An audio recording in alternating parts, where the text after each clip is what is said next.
Salut les frérots, c'est Frankie Foot, j'espère que vous allez bien. Moi ça va nickel les gars, impeccable. J'ai peut-être une bonne nouvelle à vous annoncer aujourd'hui. C'est concernant la piste Mbanyang.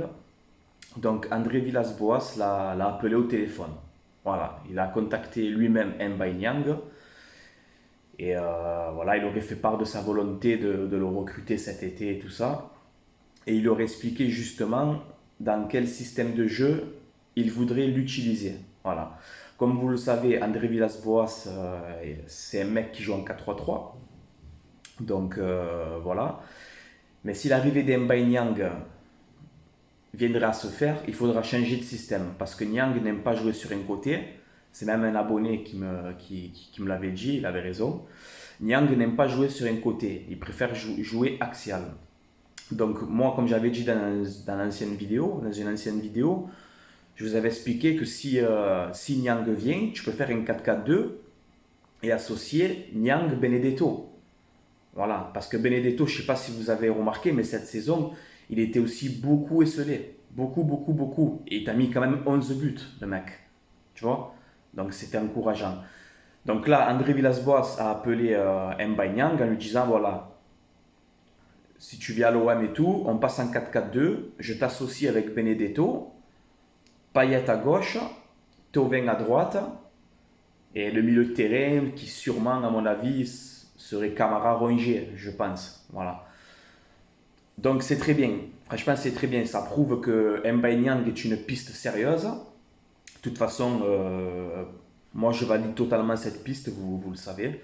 Voilà, j'ai pas dit que c'est DJ Drogba, attention, mais c'est un joueur qui peut nous faire énormément de bien. Voilà, parce qu'il est athlétique, il est costaud, il est rapide. Voilà, c'est un mec qui peut nous faire énormément de bien. Et avouer qu'un quatuor Niang, Benedetto, Payet, Thauvin, les gars, offensivement, c'est quand même costaud. Voilà, c'est quand même costaud. Il y a Tottenham aussi qui le piste, mais les dirigeants olympiens auraient entamé des discussions avec Rennes et je pense que le joueur, sa volonté, c'est de venir chez nous à Marseille. Donc voilà. À mon avis, il va falloir patienter, mais c'est une piste crédible. Voilà. Par contre, on va parler du système de jeu. Parce que si tu passes en 4-4-2, d'accord, les joueurs de côté, Payet et Thauvin, il va falloir qu'ils défendent, les gars. Parce que dans ce système de jeu, les joueurs de côté sont très importants. Parce que sinon, l'équipe, elle peut être très très vite déséquilibrée. Si ça part dans tous les sens, l'équipe, elle peut être très vite déséquilibrée. Voilà. Après, moi, vous le savez que Dimitri Payet, pour moi, son poste, c'est numéro 10. Voilà, c'est numéro 10. Payet, c'est un numéro 10. Quand il était plus jeune, à Lille, tout ça, je me rappelle, il jouait sur le côté, il avait la vitesse. Bon, mais là, quand même, cette année, rappelez-vous bien les gars des matchs cette année, Payet, il commençait à défendre. Mais pourquoi? Parce que les joueurs s'entendent tellement bien avec leur entraîneur qu'ils se battent pour leur entraîneur. Voilà, donc si Villas-Boas, il lui dit écoute, je te recrute Niang, je mets Niang Benedetto devant, par contre Dimitri et Flo, il faut que vous défendez dans le côté, sinon on est cuit. Ben, je pense que les joueurs ils vont l'écouter. Voilà, les joueurs ont tout fait pour que Villas-Boas reste, ils l'ont convaincu pour qu'il reste, donc je pense que les joueurs vont écouter ses consignes. C'est logique les gars, tu vois ce que je veux dire? Voilà.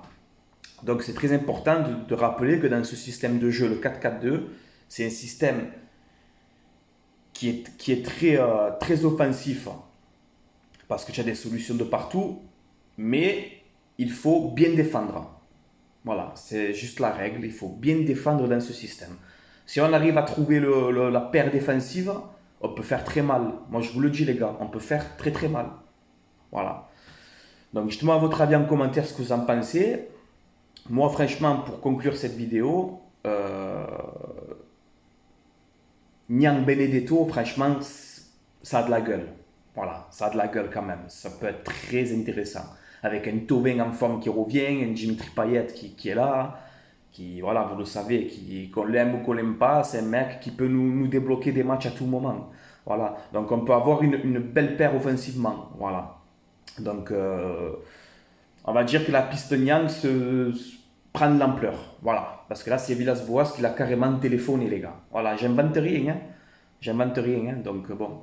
Après, on verra bien, mais je pense que ce transfert-là peut se faire. Et une petite dernière info aussi, Sanson qui hésite à quitter l'OM. Donc évidemment, je pense que Sanson ne veut pas partir.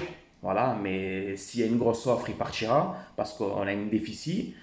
Et Macourt aurait dit à Villas-Boas, je vends pour 60 millions et je remettrai la main à la poche pour le mercato. Donc apparemment, Macourt serait prêt encore à investir. Voilà, donc on verra bien. On verra bien ce qui se passera. Là, pour l'instant, voilà. Aujourd'hui, c'est une bonne nouvelle. On verra bien par la suite, les gars. Voilà. Tout ce que je peux vous dire, c'est que Mbaye Niang, ça devient une piste sérieuse. Voilà, c'est tout. Sur ce, je vous laisse là, les gars. C'était Frankie Foot. Allez, l'OM à la vie à la mort, comme d'habitude. Merci pour les dernières vidéos et tout. Vous êtes présents, donc je vous remercie encore une fois. Et on se dit à très bientôt pour une prochaine vidéo. Dès que j'ai un peu des nouvelles, je vous tiens au courant de toute façon. Allez, ciao la famille. Allez, l'OM. Et Mbaye, viens quand tu veux, on t'attend. Tu es le bienvenu, hein.